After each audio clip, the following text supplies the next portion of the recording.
Good morning, Rockland. This is Mark at Emerald Medicare. So nice to be here yet again, the first Friday of the month of March, here with another special guest, Lauren Eisen. It's it's a nice sunny day here in Rockland, and I love being on the show. As those of you who have been listeners for a long time at my standard 10 o'clock slot here on Friday, I love bringing on different guests. The work that I do with Medicare, it's all year long. I help so many wonderful clients all across Rockland, Westchester, Bergen County, and even into Fairfield County, Connecticut, on understanding Medicare.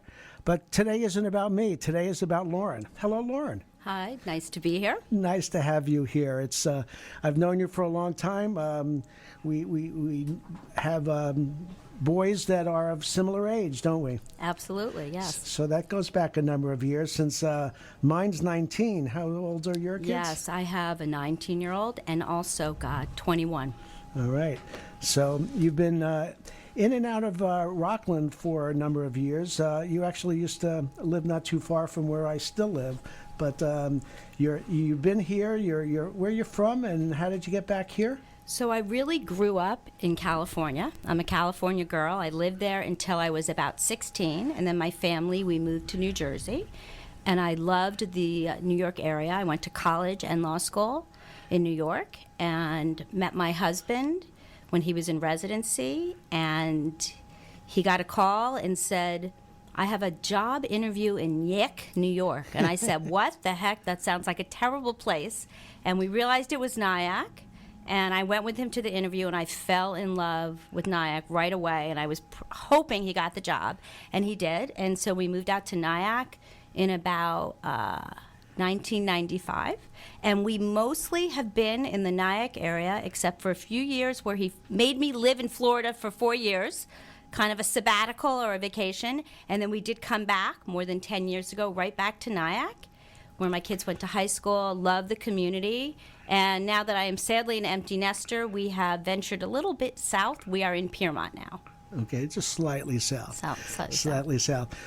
So, you know, the work that you do in elder care, elder law, and trust and estates, all of that is so important, and it really aligns so well with the work that I do in Medicare, because, you know, people want to understand what it is that they can do, especially in New York. New York is really a great place, and so. But you've had a storied legal career that has taken you to this point.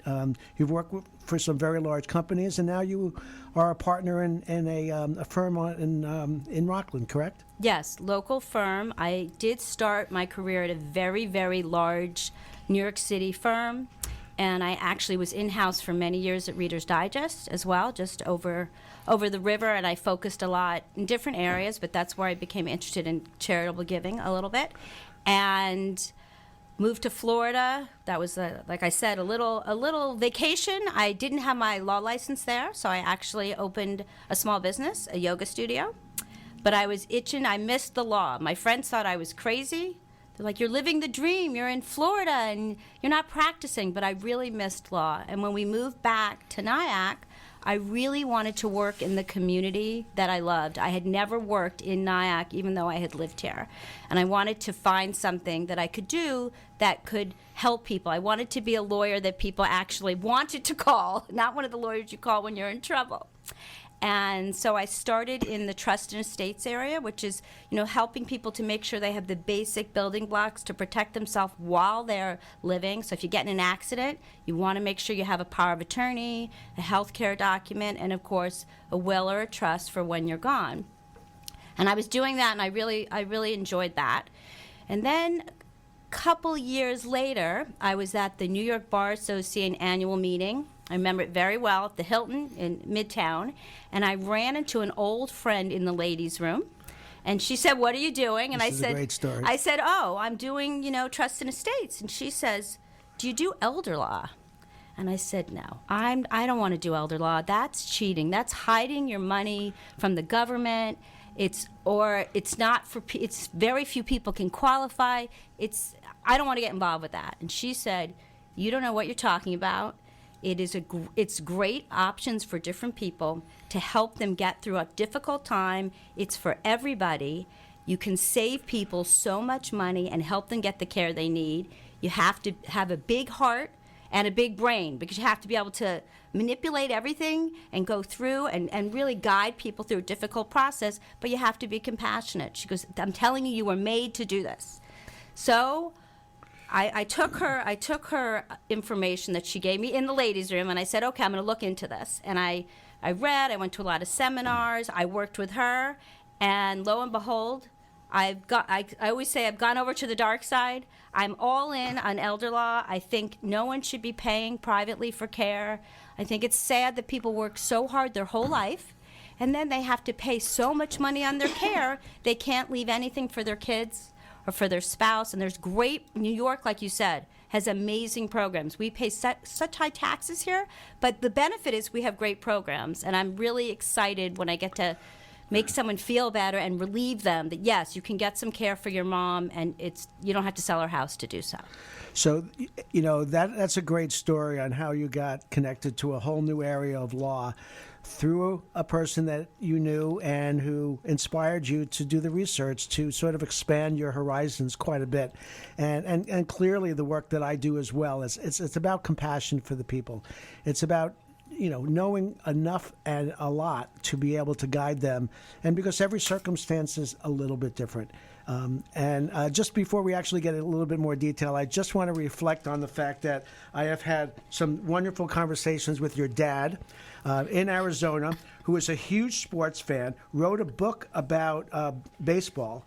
And so before we actually get into the details, so your passion around sports is really kind of fun and endearing. And so I'm just sort of curious if you could reflect on that part of your life, because it is unique. Sure. Well, definitely shout out to my dad in Arizona. That's right. I'm so happy that you brought him up. I did grow up. I actually was a very serious ballerina growing up, but my family always loved sports. We were always at Dodger Stadium, so I kind of always grew up with that.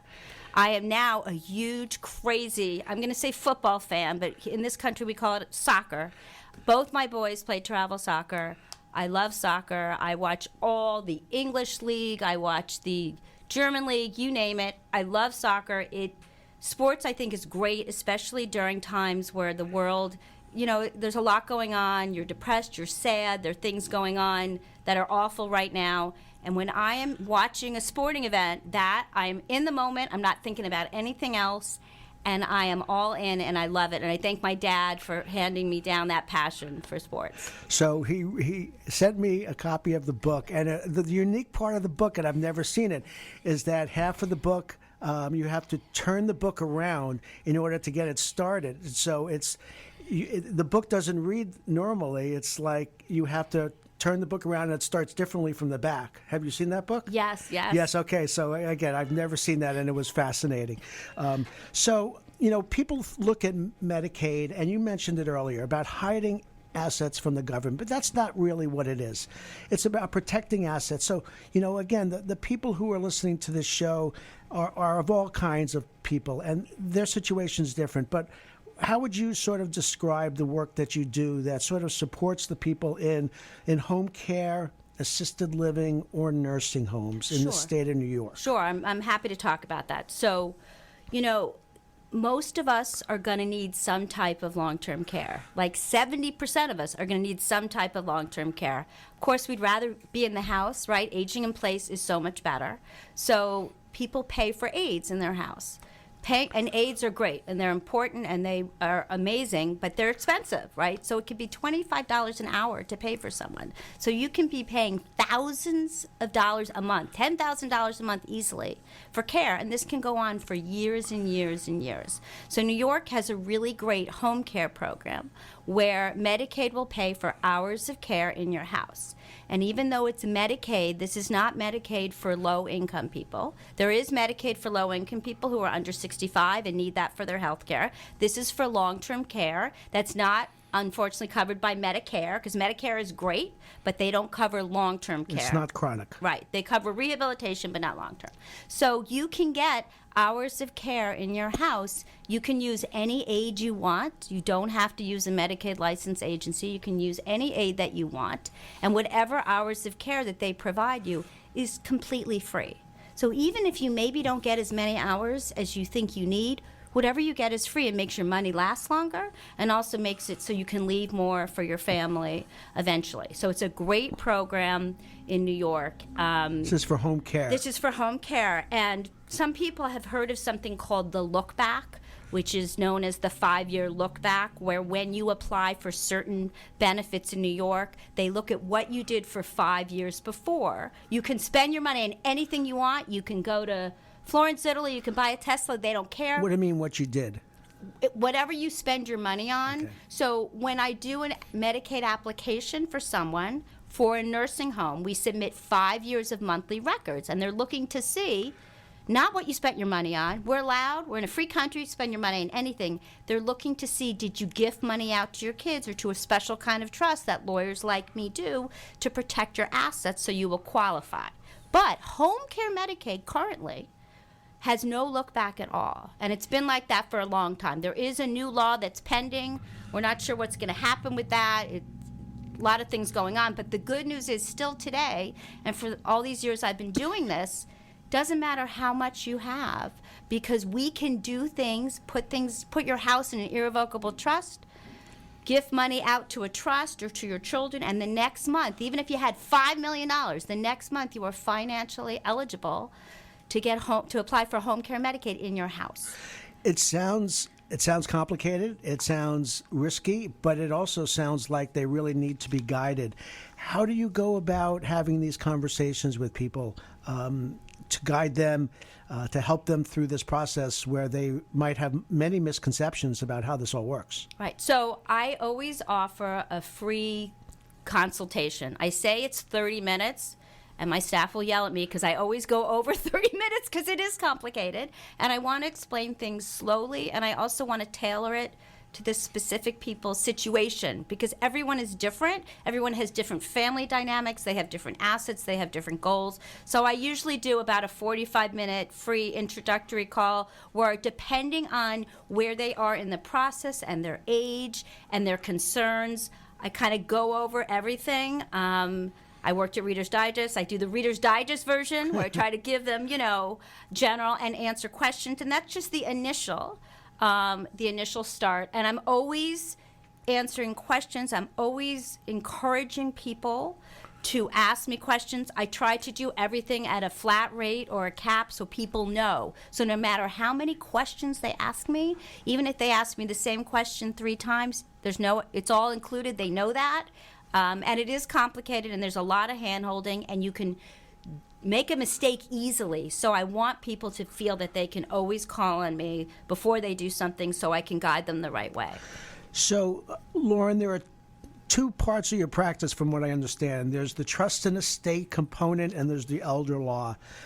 Explain, if you will, the difference between the 2 and the value of both. Sure. So trust and estates is more the traditional, your will, your power of attorney, your healthcare proxy. It's really planning for things, how your estate's going to pass eventually when you pass away, and also if you were to get sick, to make sure you have the basic documents in place. It also deals with people after they've passed away to help probate the estate or handle trust administration. And a lot of lawyers, not a lot of lawyers, but there are many lawyers who do trusts and estates.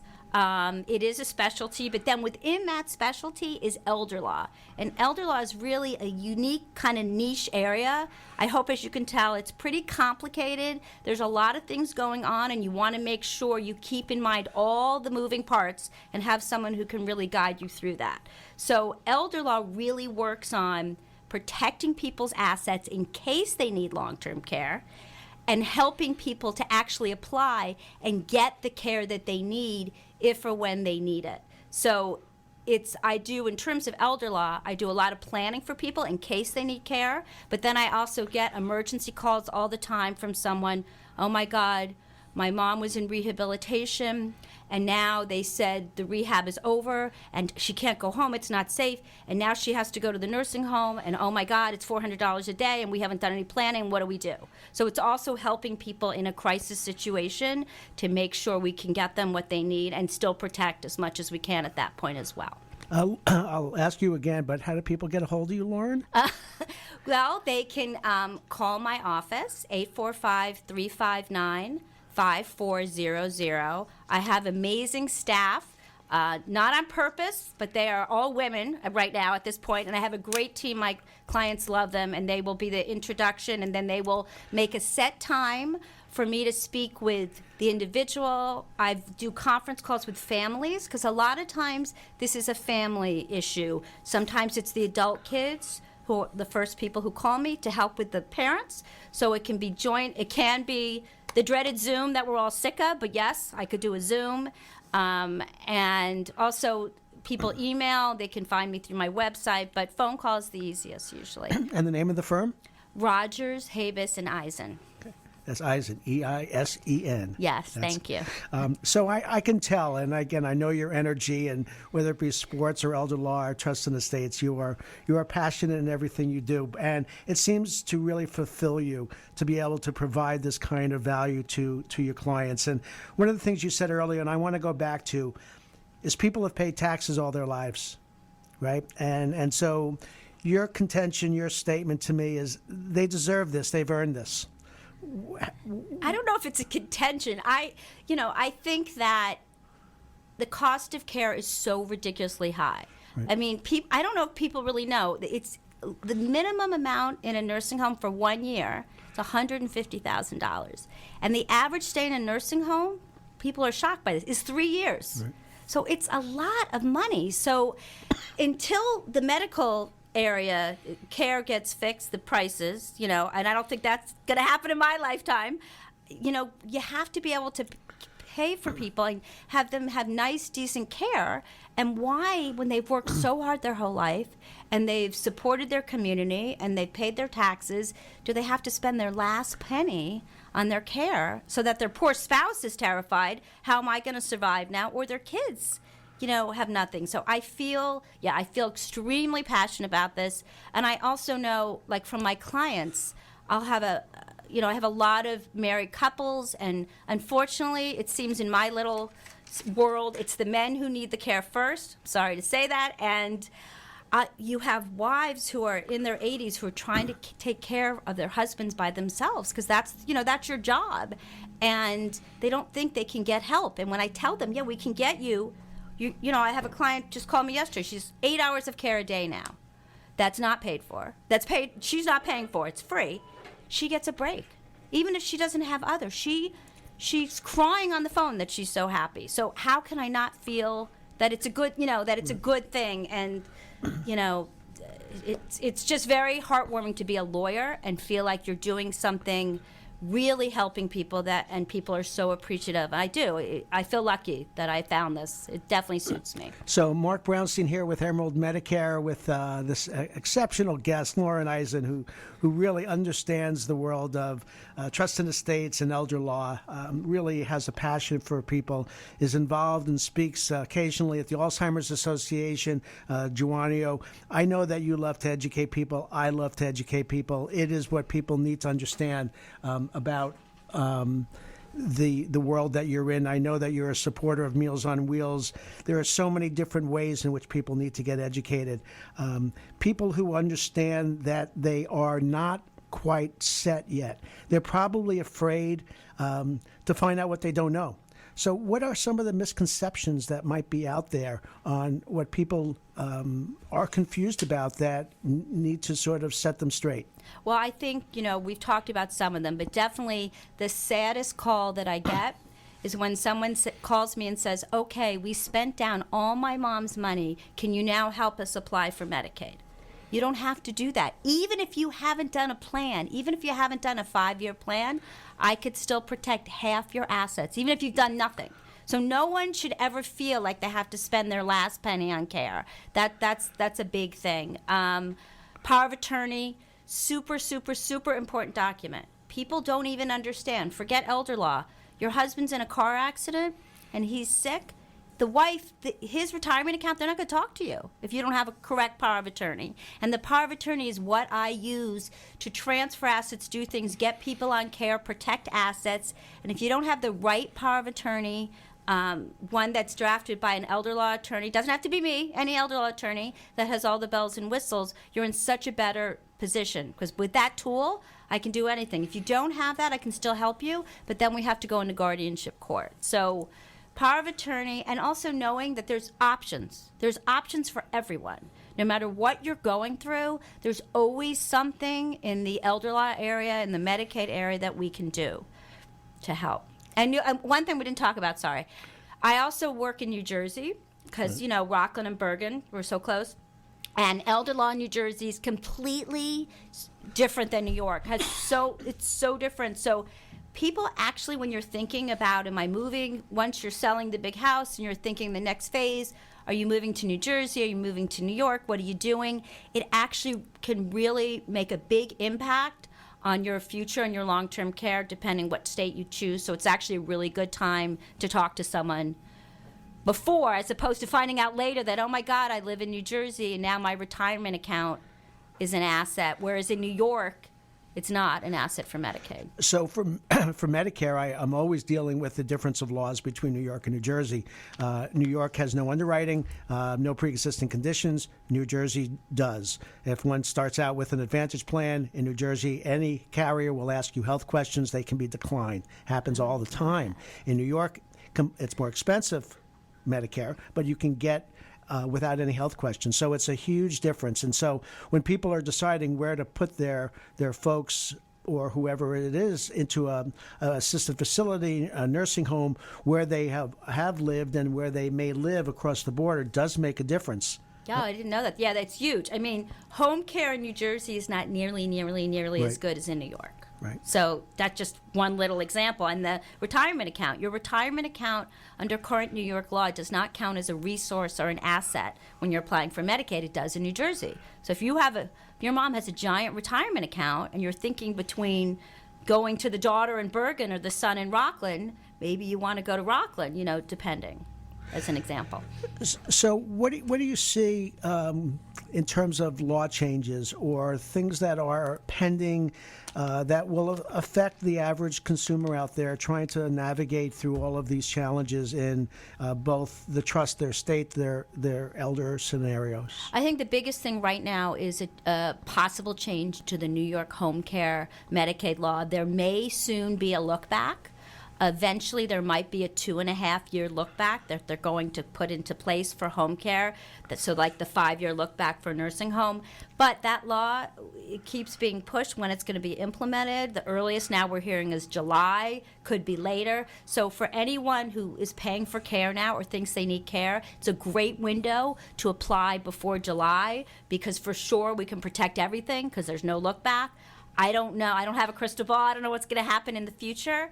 That's a big thing. And then the other thing, which isn't as new, is the Secure Act, which changed retirement account distribution rules, which is a big difference because now if your spouse inherits it, they can still stretch it out for their lifetime, but anyone else, with few exceptions, has to take it out within 10 years. So if you have left your big retirement account to your kids and they inherit it when they're in their prime earning years, it's not great to take it out within those 10 years. It's taxable to them. So that's a huge change that people really should talk to their financial advisor about and their attorney.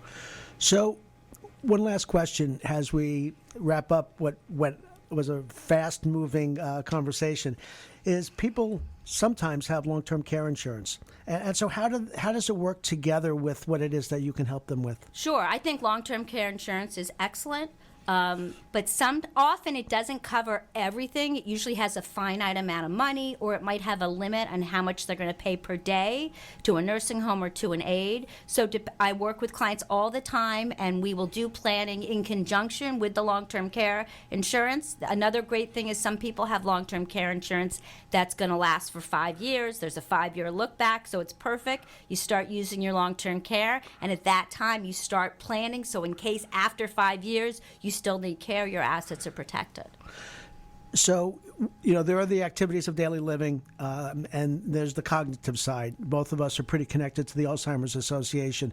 You had mentioned something earlier about the cognitive component that allows one to sort of access. Right. So for home care in New York, they give you hours of care based on the activities of daily living.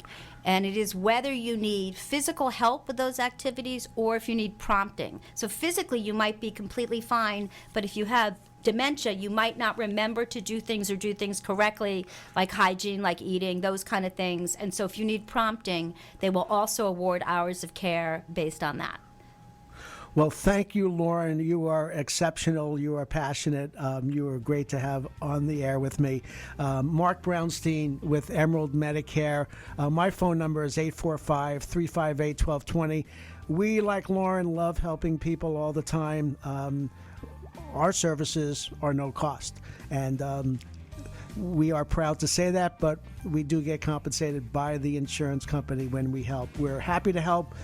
Stay tuned for me next month in April with another wonderful guest. I thank you, Lauren, for your time today. Thank you. Have a great day. Thank you. Bye all.